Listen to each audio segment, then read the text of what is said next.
I approached the second one as it was my favourite book. I approached it as because it's a much darker story, and I think Harry's character is very different from in the first film. So I think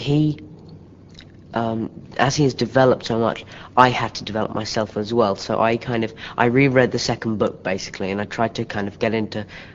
I've now developed kind of two instincts, my instinct and Harry's instinct, and so I kind of think if I'm in a situation in the film, I think how would Harry react to this, and so I try to bring that across onto the screen.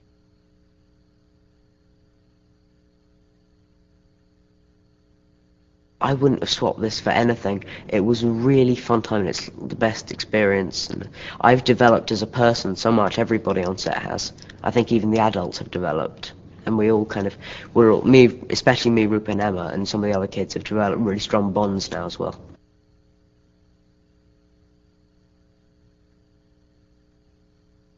This is a real key moment in the entire film. This is, I think, probably one of the scenes where it gets really dark, because Harry then starts to speak Parseltongue, which is a language which means he can talk to snakes, and basically everybody in the school then starts to suspect that he is the heir of Slytherin, because Salazar Slytherin was also a Parseltongue.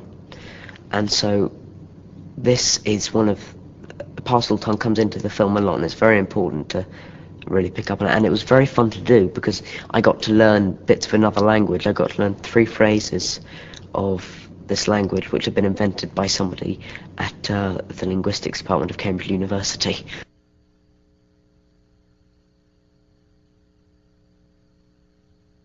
He is, I guess, a fraud, and he's just... Girls love him, boys hate him, because they pretty much, and most of the boys do, because they just know he's a real show-off, and they all know that something's not quite right, and so they're very edgy around him. They're just embarrassed by him. He's cringeworthy. Ugh. But Ken Branagh, on the other hand, is the nicest man on earth.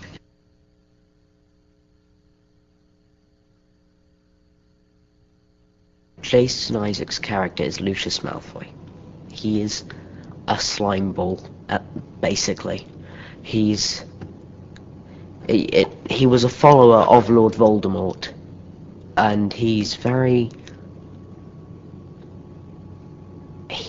a real snob as well, and he's got long blonde hair, the same colour as Draco Malfoy's, and so he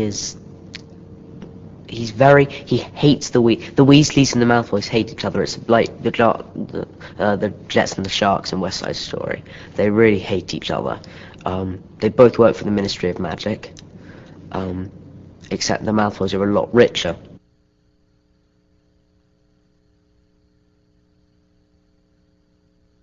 I think everybody on set has really developed as actors and actresses. So I think I have become... One of the ways I think I've developed is I'm not quite so shy about putting ideas forward. Because in the first film I wouldn't have done it. But in the second I think I'm beginning to... I kind of have a bit more confidence with putting ideas forward and trying new things and doing different line readings. And so I think the second film has proved to be much more of a challenge, but hopefully I've met the challenge and I've done hopefully quite well.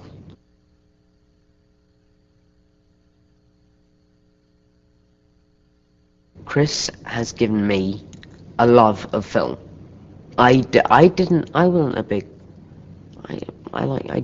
go out and watch films that often. I wasn't that interested.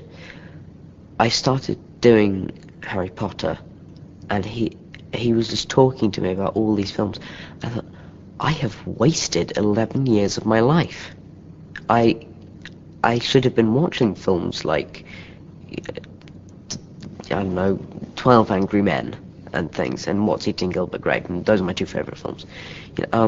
I should have been watching them ages ago.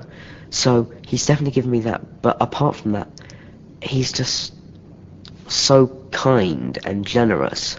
He's just, and his energy. Me and him get our energy from each other. It's like if I'm really psyched up, then he will be too.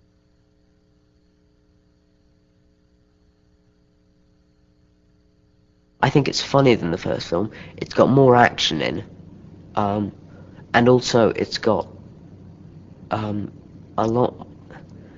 It's got got a lot more emotional depth, especially to Harry's character, and as I said before, it's a lot scarier, a lot darker, a lot creepier. So it's really, and there are lots of, because Harry finds this diary, talks to Tom Riddle